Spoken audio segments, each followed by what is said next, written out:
ओम श्री सद्गुरु परमात्मने नमः। 9वां सर्ग।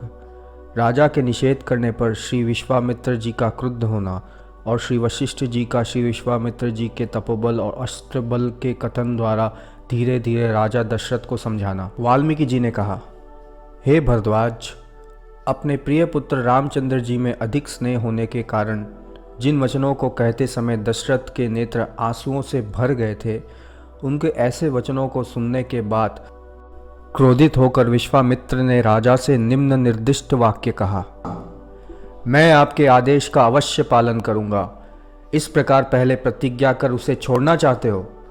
इसका मतलब यह होता है कि आप सिंह होकर मानो अब मृग बनने की इच्छा कर रहे हो। राघवों के कुल की यह मर्यादा नहीं है, अर्थात इस प्रकार की झूठी प्रतिज्ञा करना या मिथ्या बोलना रघुवंशियों के लिए अनुचित है। क्या सितांशु चंद्रमा की कभी उष्ण किरणें होती हैं? हे राजन, अपनी प्रतिज्ञा की पूर्ति करने में अपने को यदि असमर्थ पा रहे हो तो मैं जैसे आया था वैसे ही वापस जाऊंगा। अपनी प्रतिज्ञा से च्युत होने वाले हे दशरथ, तुम्हारा अपने आत्मियों के साथ कल्याण हो। वाल्मीकि ने कहा, उस महान तपस्वी विश्वामित्र के क्रोधित होने पर सारी पृथ्वी कांपने लगी। संपूर्ण देवताओं को भय होने लगा। पृथ्वी अपने मन में यह सोचकर भय के मारे कांपने लगी कि दशरथ मेरे स्वामी हैं। उन्होंने अपनी प्रतिज्ञा का पालन न कर विश्वामित्र का बड़ा भारी अपराध किया है और अपराधी दशरथ को मैंने धारण किया है। अतः इस प्रकार के संबंध का विचार कर मुझे भी अपनी अपराधिनी समझकर कदाचित शाप न दे दे।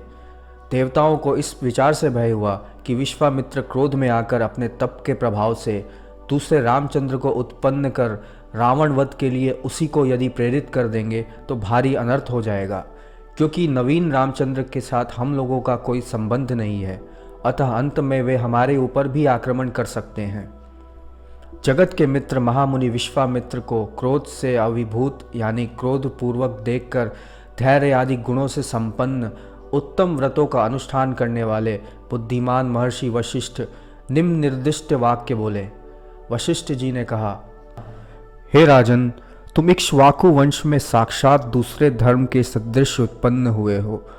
अनेक प्रकार की लक्ष्मी से संपन्न हो। तीनों लोकों में सज्जनों को जो उत्तमोत्तम गुण है उनसे परिपूर्ण हो।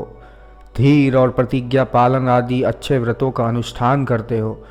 इसलिए तुम्हें धर्म का परित्याग नहीं करना चाहिए, क्योंकि स्वर्ग, मृत्यु और पाताल, इन तीनों लोकों में तुम अपने धर्माचरण से और यश से विख्यात हो।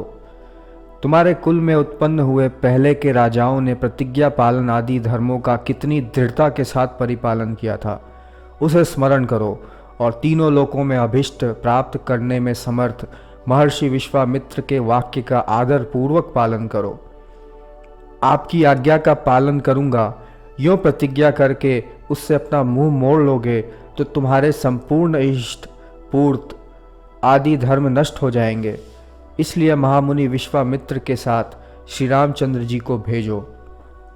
इक्ष्वाकु वंश में उत्पन्न होकर और स्वयं दशरथ जैसे राजा होकर भी यदि तुम अपने वचनों का पालन नहीं करते हो तो भला बतलाओ कि इस संसार में दूसरा कौन प्रतिज्ञा का पालन करेगा। तुम्हारे जैसे विशिष्ट व्यक्तियों द्वारा चलाए गए व्यवहार से साधारण अज्ञानी भी मर्यादा का उल्लंघन नहीं करते। अतः अपनी प्रतिज्ञा का पालन न करना तुम्हारे लिए अत्यंत अनुचित है। इंद्र के साथ में रखा हुआ अमृत अग्नि द्वारा चारों ओर रक्षित होने के कारण जैसे उसकी राक्षस लोग कुछ भी हानि नहीं कर सकते, वैसे ही पुरुषों में सिंह के समान अर्थात पुरुषों में श्रेष्ठ श्री विश्वामित्र द्वारा रक्षित होने पर फिर चाहे अस्त्र विद्या में निपुण हो चाहे ना हो, श्री रामचंद्र जी को राक्षस लोग कुछ भी हानि नहीं पहुंचा सकेंगे। ये विश्वामित्र मुनि मूर्तिमान साक्षात धर्म, बड़े बड़े शक्तिशालियों में सबसे अधिक शक्तिशाली, संसार में सबसे अधिक बुद्धिमान और तप के सर्वोच्च गृह हैं। चराचर तीनों लोकों में यह प्रसिद्धि है कि विविध अस्त्र विद्या में ये इतने निपुण हैं कि इस समय इनकी बराबरी करने वाला दूसरा कोई नहीं है और न भविष्य में भी कोई होगा।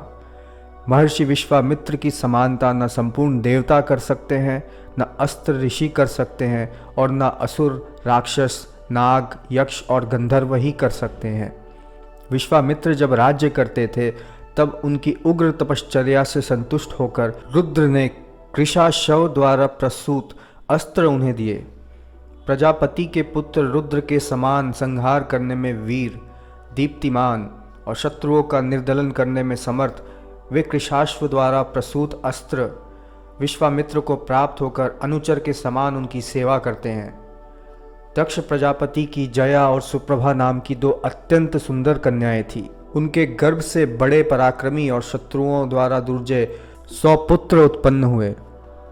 उनमें जया ने पति सेवा से वर पाकर देवसेना असुरों का वध करने में समर्थ हो, इसलिए यथेष्ट विहार करने वाले 50 पुत्र अपने गर्भ से उत्पन्न किए, और सुप्रभा ने शत्रुओं का दिल दहलाने वाले दुर्घर्ष और भयंकर आकार वाले अत्यंत बली संघर्ष नाम के अन्य 50 पुत्र उत्पन्न किए। राजन, इस प्रकार पराक्रम वाले महातेजस्वी और सारे जगत को अपने योग के प्रभाव से हस्तमलकवत देखने वाले ये महानुभाव महर्षि विश्वामित्र हैं। अतः रामचंद्र जी के इनके साथ जाने में तुम्हें किसी प्रकार की व्याकुलता नहीं करनी चाहिए, क्योंकि हे साधो, महाप्रभावशाली ये मुनीन्द्र जिस पुरुष की सन्निधि में हो उसकी यदि मृत्यु भी प्राप्त हो तो भी वह अमर भाव को प्राप्त हो जाता है। इसलिए तुम मूर्ख मनुष्य की नाई दीन मत बनो। 9वां सर्ग समाप्त। ओम पूर्णमदः पूर्णमिदं पूर्णात् पूर्णमुदच्यते पूर्णस्य पूर्णमादाय पूर्णमेवावशिष्यते।